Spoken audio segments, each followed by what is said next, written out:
Brought to you live in sixth period. Everyone say hi. Hi. All right, now shut up. It's time to learn. Okay, we are going to go over some of these answers here. So let's start with the first one. Now, anytime you're doing a question that tells you where to go for the answer, like in this one where it says to go to sentence number 2 and look at it and tell me what traversing most likely means. If you don't go to sentence 2, that's dumb. Go to sentence 2 every time. It tells you where the answer is, so go there. So you go to sentence 2 and you read, in traversing swan poop and mud, these claws naturally gunk up and reek.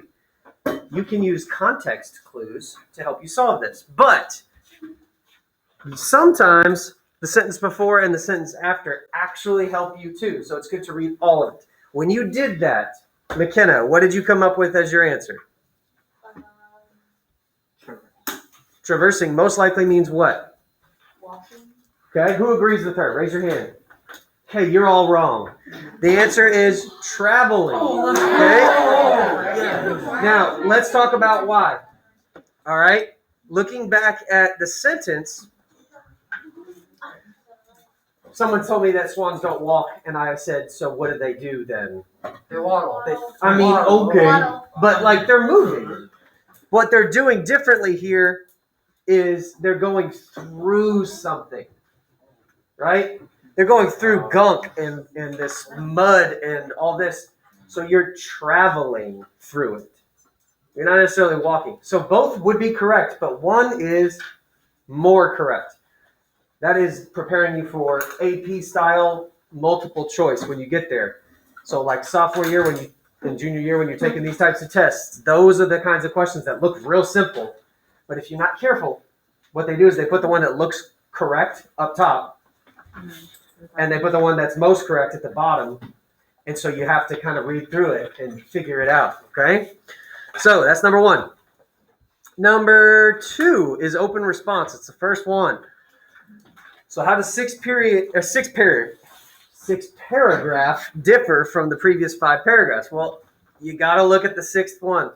It's this one, okay? And you have to compare it to the other 5. Well, when you guys just finished reading this is really an easy question because you have the whole scope of the paragraphs, right? But let's look at this one. Each one of these paragraphs, this one's talking about how gross the foot is, right? And they have to walk through all this gunk, right? This one's talking about the undercarriage of the swan, and how gross it is. This one's talking about the pond scum itself and how gross that stuff is. This one's talking about the gross stuff that they eat and poop. And this one's talking about swans and how they protect their nest, how they have jagged teeth, and how they're aggressive, and they're basically jerks. Okay, that's what this one's about. So what's different then? Someone raise your hand and share with me what you put. Aiden. I said the first 5 paragraphs are talking about how disgusting swans are, and the 6th paragraph is talking about swans mating, and like how why they're the symbol of love. Well, they could be. Well, they could be. That could be an answer. What's another answer? Yes. The first 5 paragraphs talk about the swan's body or its poop. Then it talks about the lifespan of the swan or mating. Good. These are good answers. I'm looking for a great answer. Who's got a great one? Rachel? I don't know if that's great. But Let's hear it. Paragraph 6 is different from the previous 5 paragraphs because paragraph 6 is putting the swan in a human one, and the previous 5 paragraphs, the author explains parts of the swan's life. Nailed it. Nailed it. Okay, really? Really? Yeah. I mean, this is the only one where it's talking about them as like something we can relate to, right? A simplistic relationship. Yes, ma'am. Mine said in paragraph 6, the author compares swan life to human life. For example, she said the swan wasn't old enough to rent a car. The author is not comparing the swan to human life. She's not actually talking about the swan. Do you have a microphone? Can you drop it? Boom. Yeah, like the metaphor here with the human life with the swan's life. Obviously, swans can't rent cars. That's sarcasm. Sarcasm in written form is called satire. And if you like sarcasm, you would love satire. And we're going to read some of it this year. Satire is fantastic. This whole thing is satire. It's all sarcastic. Okay? And that's a great point. What's another one? Rocco, you had your hand up. Oh, mine isn't as long or extravagant as the other ones, but mine says in paragraph 1 through 5, the narrator told us about like facts about the swans, and then in paragraph 6 they told us the story about our swans. Right. So it went from like a list of facts that were very, very unflattering towards the swan, right? Swan, and then it changed it. It showed us an example of kind of like an opinion almost, right? So yeah, it definitely changes that. Did anybody write anything in here about love? No. No? Okay. Could have. Just another option. The big thing is, if you want to see if you got that one right, it had to be 2 to 3 sentences, and it had to sound smart, and it had to kind of be on that one of those wavelengths that we just talked about. Okay? So you may need to edit. No. Were you going to fall down? What's the deal? No, she wants to read her no. Number 3. Who is the author's audience most likely? You can just go through this, right? I said B. 1 is other professional colleagues studying animals. First of all, is this written like a professional? No. Is it written like someone who's studying animals? Or maybe just found an animal they hate and wanted to rant about it? Do you think it's for people who are in love with swans? Was anybody in love with swans read this and were like, oh, I'm glad I read that? No! It's unflattering for swans. C, a general audience seeking to be entertained. Yes. Or D, who would ever want to read this? While you may agree with that one, that was clearly not the right answer, right? C is the correct answer. It's an audience that's generally wanting to be entertained. Whether you were entertained or not is really not the point. I thought it was really funny, so I made a quiz for you. This one is very important. Can you tell me the deeper meaning surrounding the symbolic nature of the swan's relationship to love? Can you? Someone raise your hand and tell me about it. Oh. Someone have her Alexa. I said swans make the life, which is about 10 to 15 years. This means they're committed to the relationship and have been planning this together, like a couple of people that are in love. Like a couple. Yeah. I like that. What else? Sydney? I said that I presume that it's saying that sometimes in a relationship you have to get your hands dirty and sometimes it's not that fun. Because love is what? Messy. Yeah. Love is messy, guys. Well, it's a great lesson for life. Love isn't like Disney tells you a swan is supposed to be. A swan is supposed to be this beautiful creature, and it doesn't go through the mud and definitely doesn't poop, right? But what's real is love is messy. It is. Good life lesson. I'm not sure if it says swans are like love, they look so nice, but even if you would be disgusted and if you go reading them, Yeah. Yeah, for sure. Rachel? Alright, so the deeper meaning behind a swan's relation to love is in paragraph 5, where the author explains how a swan will attack anyone that comes near its master its young. This is metaphorically means the same thing for humans. Like how a mother will protect her children no matter what because we love them. Absolutely. No doubt. Anybody have anything else? No. I mean, that whole part was like the most closely linked, right? There are points though that we can relate to where sometimes we have to go through the mud. We have to go through hardships. You could say the mud symbolizes hardships. The poop symbolizes hardships, and you have to get through that stuff so that you can truly enjoy the good things about love, right? Okay. Number 5, what is the main idea of the third paragraph? If you don't go to the third paragraph and look at it to help find your answer, that's dumb. Third paragraph tells you the answer. So let's go to the third paragraph. 1, 2, 3.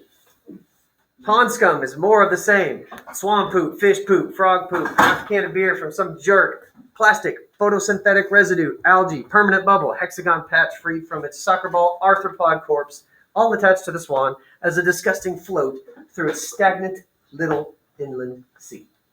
What was the question? The main idea. What's the main idea of that? What does B mean? To explain how filthy pond scum is. To explain how filthy, you're telling me it talks about how filthy pond scum is in that paragraph? Really? Of course it does. Was that the most correct answer? Oh no, now I got you doubting yourself. Are we talking about the swan's feathers? No. Easy wrong answer. To explain how filthy pond scum is, we'll say yes. To define disgusting. It clearly defined, I mean, that's what disgusting is, right? All those things are disgusting, but that's not the main idea, right? What about to describe how a swan is a metaphor? Now that we've talked about the swan being a metaphor for love,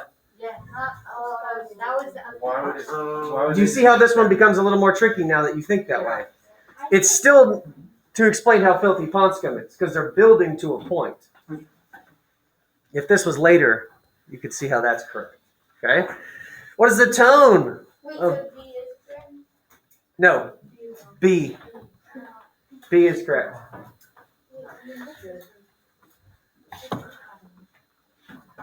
See, this is why I don't like multiple choice questions. Because you could say that B and D are both correct. And you could argue it, and I believe you, right? If this was an open response question, you could actually back up your answer and prove why it's right. And I'd be like, yep, sounds good. So when you see an open response question, don't fret. You should be excited, because then you get to prove your answer. And no matter what you say, you get partial credit. At least. Okay? What's the tone of the fifth paragraph? Negative. So you go to the fifth paragraph and read it. I want you to look at this fifth paragraph and tell me what word or words made you think your answer. What word or words made you think your answer? Brayley. The swan will bite you and tear your flesh. Yeah, the tear your flesh part definitely got me. Okay? The tear your flesh part was obviously what tone? Negative. First of all, what is tone? Who said mood? Mood and tone are so closely related that they're often misinterpreted for the same thing. A mood is the attitude of the author. That's what they were intending. The tone is what? How it comes across to you. It's your interpretation of the words on the page. So think about it like this. If you walk in the door and your mom is like, how was your day? What's her tone? Positive. Positive. And she's like, how was your day? Sarcastic. No, negative. I would say sarcastic and negative, probably. Yeah. I'd be like, what did I do wrong? Where did I leave my shoes? It's like she knows that you did something. Exactly. She already knows how your day went. You know that situation. It's easy to interpret that tone when it's heard, but on paper, it's sometimes more challenging. So, jagged points. Negative. I also saw. What was it? I also saw attack. Attack. Engage and strike. Engage, strikes. Those are all negative connotation words. The feeling of those words is negative. So the tone then is negative. Put your mask on. You are on camera. Yay. It's okay. He wanted evidence so that when he gets in trouble, there's proof. Okay. Where are we at? Good job. So negative. What's the next question? Which sentence is a Right, simple sentence? rewrite the page, I mean, 7. So first of all, I'm here to tell you that there was something wrong with it. There was something wrong with this one. So what was it? A, B, or C? Raise your hand if you thought it was A. Raise your hand if you thought it was B. Raise your hand if you thought it was C. Whoa, did all of y'all pick D? A, A, B, Oh, C. the reason I didn't pick A was because Yeah, why didn't you pick A? teenager wouldn't drink beer. Well, I mean, it would, but A and C is both I mean, whoa. But A and C both say that. so, okay. The main thing I was trying to get across to you is, or, which is it? Is it a semicolon or a colon? It's B because they list them. It's B because it's a list. You use a colon when there's a list. Go! B. So my interpretation of the teenager was right. A semicolon is continuing a semicolon is continuing a sentence. It continues a sentence as well, for sure. What's up? Oh, guys, I can't hear Alexa.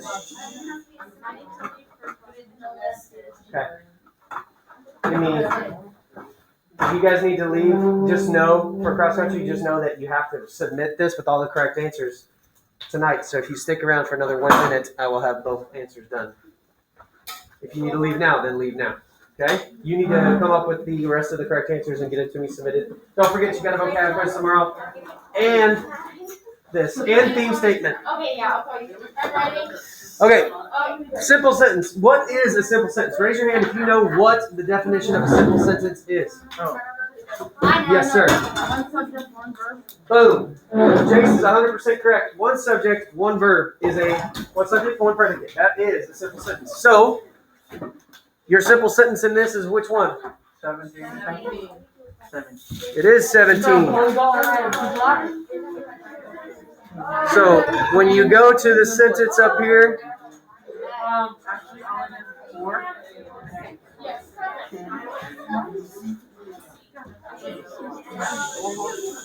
have your attention, please. So, too much attention enrages a swan. What's the object? What's our subject? Swan. What is the verb for this sentence? Enrages. Okay, so our too much attention, what is that part? Wait, it's a Verb. No. No. These are adjectives. Close to an adjective. It has the beginning of that. adverb. Adjective. Adverb. Oh, Okay. Then we have. I said adverb. Yeah, Ron, you are live. I'm live. You are looking live. What's the purpose? Why did they write the story? This is a deeper meaning question. This is not just a surface level saying they wrote this to entertain like it was in the other answer. Lauren. I said just how we use the how swans can be a nice symbolic representation of love and stuff like that, but they're quite different in person and can be aggressive and rude. Much like most people when you get to know them, right? They look all nice on the outside, and then you get to know them, and you're like, something's wrong with you. Whoa, I feel like that's Right? always Something's wrong with you, and then I'm like, oh, she's kind of sweet. Okay. Yes, ma'am. I said the purpose of the story was to one, show the author dislike a swan, and two, show her dislike of one person who she's comparing a swan to. There may be two ways to look at the story, but from what I can see, the author would like to convey that swans and humans alike can be dirty, filthy animals that no one has shed a true light on. Ooh, that was good. Like that. Rachel. Okay, so I said the purpose of the story is to use the swan as a metaphor for life and for love. The swan swimming through disgusting water can be interpreted as a metaphor for healing and living through everyday problems in life. Yes. Yes, yes, yes. Yes. Yes. I'd like to inform you on how nasty a swan is, and to inform you about other facts about the swan. Other facts include lifespan, mating teeth, and how they eat. Okay, is it surface level only? Because that's what he's saying. Is it only surface level in this? No. So in this next question, is the swan a metaphor for love? You're going to be on the side that says swan is not a metaphor for love. Does that make sense? Because what you're saying here is the purpose was then just to tell me about the swan's life. Swan's dirty. Yes, ma'am. I put the purpose of this story was to inform us that swans aren't just beautiful animals, that they can be harmful and aggressive or even gross. Harmful, aggressive, and gross. Can you imagine saying that about somebody? I said that. Well, that's me. You are harmful, aggressive, and gross. You just said that about Shelby just now. You're a swan. Yeah.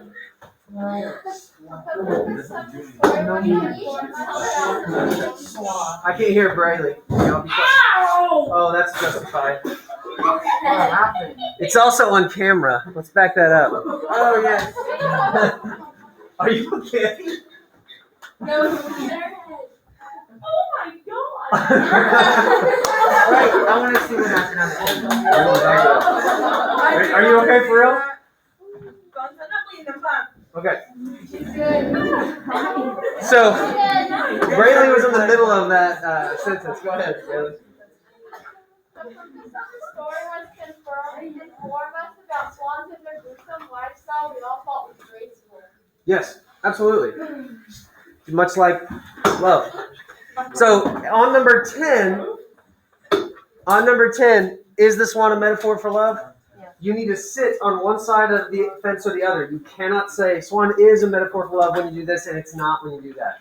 Can't have both sides. That's a 100% wrong answer. You pick one side or the other and defend it. This is asking for evidence. If you don't include a quotation from the story, it's 100% wrong. Got to answer the question using the directions. Then, it has to be around 5 sentences. So if you want to go over, that's fine, but you cannot be short. Okay?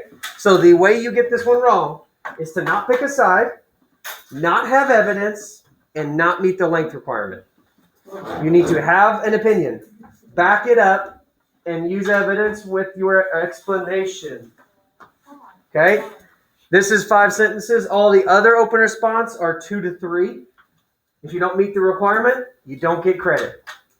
You got to go 2 to 3 sentences. And then the big one, it's 5. Okay? Yes, ma'am. Can you let us edit it? I am about to give you your access back. Yes. So, any questions on any of these before you start? I'm going to give you access back. Okay? Let's say goodbye to the internet, people. Bye.